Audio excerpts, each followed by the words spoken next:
ஹாய்டா, நல்லா இருக்கியா? எவ்வளவு இந்த மாடல்? என்ன வருஷம்? 22. ஸ்ப்ளெண்டர். எவ்வளவு வருது? Black color. எவ்வளவு? நான் சொல்லிட்டுமா 30,000 ரூபாய். 30,000 ரூபாய் இல்ல. அப்ப என்ன கேட்ட? 1 lakh ஆக மாட்டேங்குது. சொல்லு அப்ப.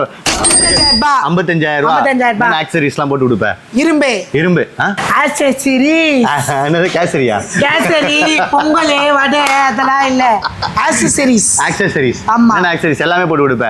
Tank cover, sheet cover, side card எல்லாம் போட்டு சார் எல்லாமே போட்டு தரேன். எல்லாமே போட்டு தருவேன். 5 லிட்டர் பெட்ரோல் ஃபுல் டேங்க் பண்றோம். பெட்ரோல். டவுன் பேமெண்ட் 5,000 ரூபாய். 5,000 ரூபாய் கட்டணும். அப்படியா? சிபில் நல்லா இருந்தா 5,000 ரூபாய். சிபில் நல்லா இருந்தா 5,000. 750 மேல இருக்கணும். ஓகே. சொல்ல மறந்துட்டேன். சிபில் 1000 வச்சிருந்தா ஃப்ரீயா எனக்கு? 1000 வச்சிருந்தா ஃப்ரீலாம் கிடையாது. நீங்க ஒண்ணு வேணா ஃப்ரீயா தரேன், இவரு வேணா ஃப்ரீயா தரேன். யாருக்கு வீடியோ போடணுமோ கூட்டிட்டு போய் போட்டுக்கோங்க. காசுலாம் கேட்க மாட்டேன். வண்டி நல்லா இருக்கு. 26,402 கிலோமீட்டர் ஓடி இருக்கு. பையன் சூப்பரா இருக்கான். இந்த மாதிரி ஸ்ப்ளெண்டர் வண்டி கிடைக்க வாய்ப்பே இல்ல. கரெக்ட்டா? Black color கிடைக்கிறதுக்கு வாய்ப்பே கிடையாது. எவ்வளவு லாஸ்டா? 40,000 ரூபாய் தெரியா? 40,000 ரூபாய் இல்ல, 55,000 ரூபாய். 55,000 ரூபாய் தர. ஃபைனல் பிரைஸ் 55,000 ரூபாய். ஃபைனல் பிரைஸ் நீங்க டவுன் பேமெண்ட் கட்டினா இந்த வண்டி நீங்க எடுத்துக்கலாம். இது மட்டும் இல்லாம பாத்தீங்கன்னா